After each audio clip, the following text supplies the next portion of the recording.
Hello children, and welcome back to this second video on the concept of work, specifically though the chapter is work, energy and power.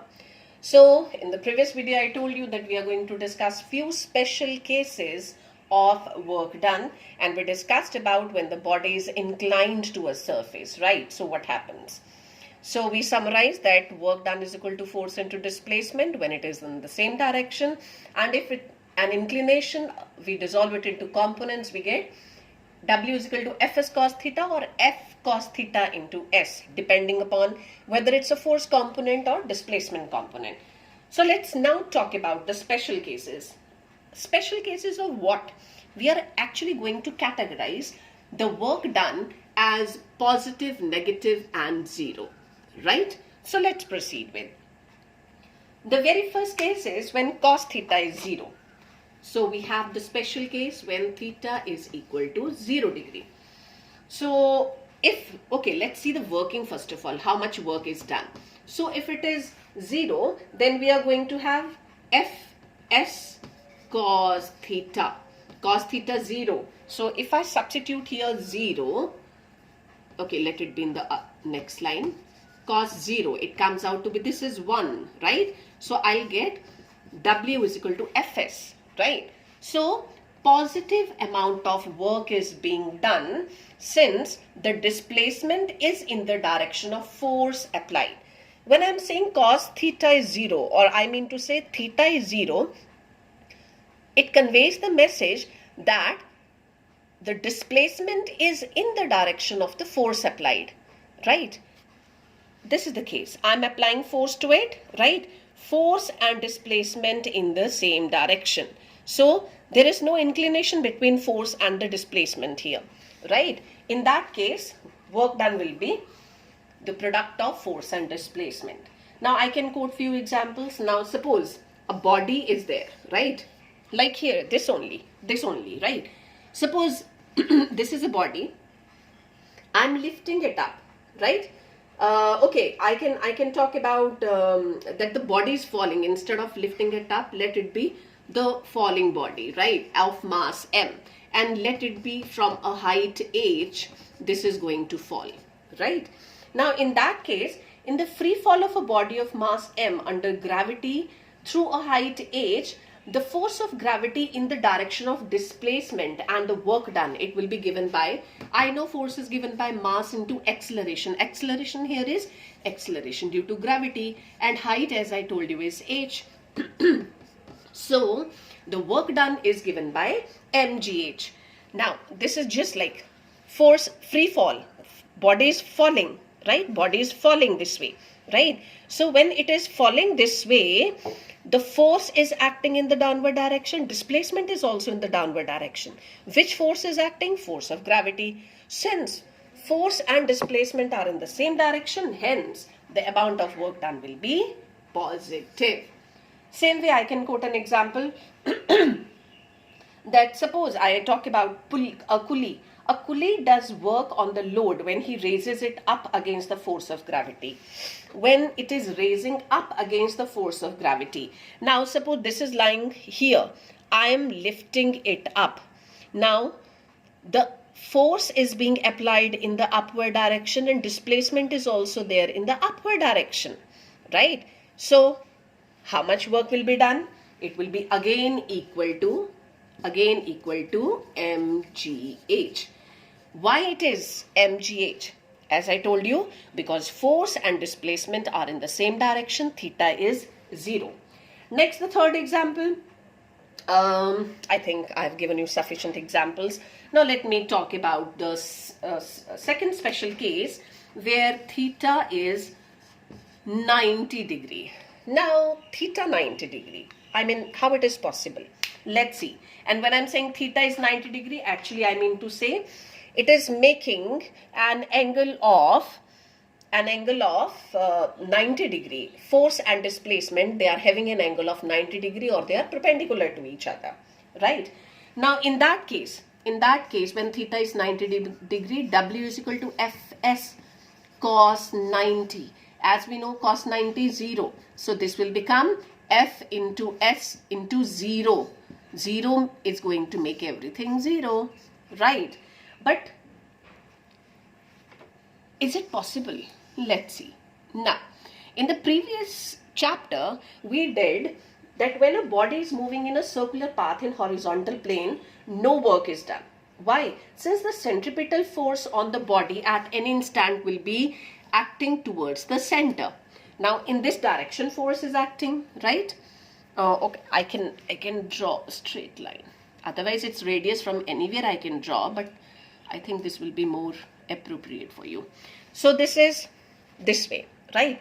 Now suppose like I give you an example, a stone is tied to a thread. If you start whirling it, right, and if you cut the thread, it will fly off tangentially. This is the displacement. So don't you think so it's going to make 90 degree? This is actually, so I can say the displacement at that instant is along the tangent to the circular path.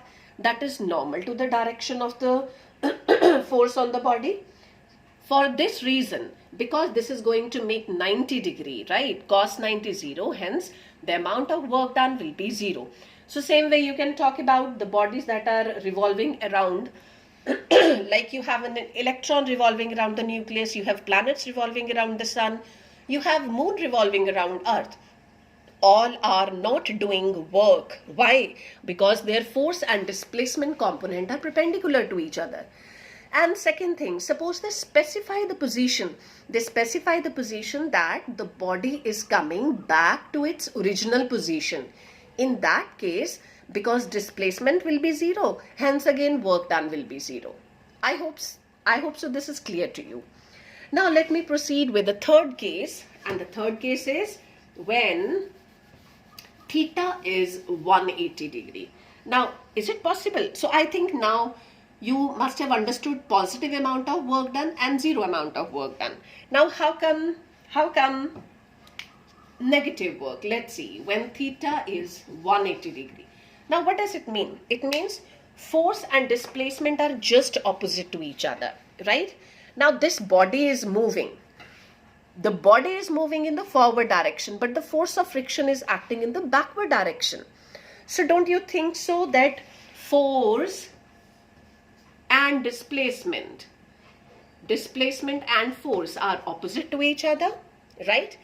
The force of friction we have done, you remember Newton's third law, and there we did this example that when a person is moving in forward direction, the reaction force is the frictional force acting in the backward direction. So don't you think so it is making 180 degree, right? So in that case, if I apply it to the formula, I'll be getting Fs cos 180 degree. Now cos 180 degree is -1. So in that case, I'll be getting W is equal to minus Fs, right? So I think you can see here now, negative amount of work has been done by the body. So one more example, I can quote it to you to make you understand. And that is when a ball of mass is thrown upward, right? Now the body is moving in upward direction, but the force of gravity is acting in the downward direction, right? So in that case, the amount of work done, because again here the force of gravity that is acting is in downward direction and displacement is in upward direction. That's why again we will be getting minus mgh work.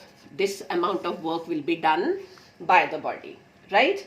So the work done by the force of gravity will be W is equal to minus mgh. Fine. So if I tell you that a body, it moves down through a vertical height, and we have already discussed actually in the first case where we discussed about positive amount of work done, that if the body is falling through a height h under the force of gravity g and having mass m, in that case, because theta will be 0, that's why work done will be given by mgh. So I can say this is the amount of work done by the force of gravity on a body. Fine. So next, let's talk about, we have not discussed about the units of work done, right? So what about the units of work? Units of work.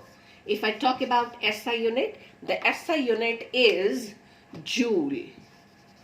We write it as J, right?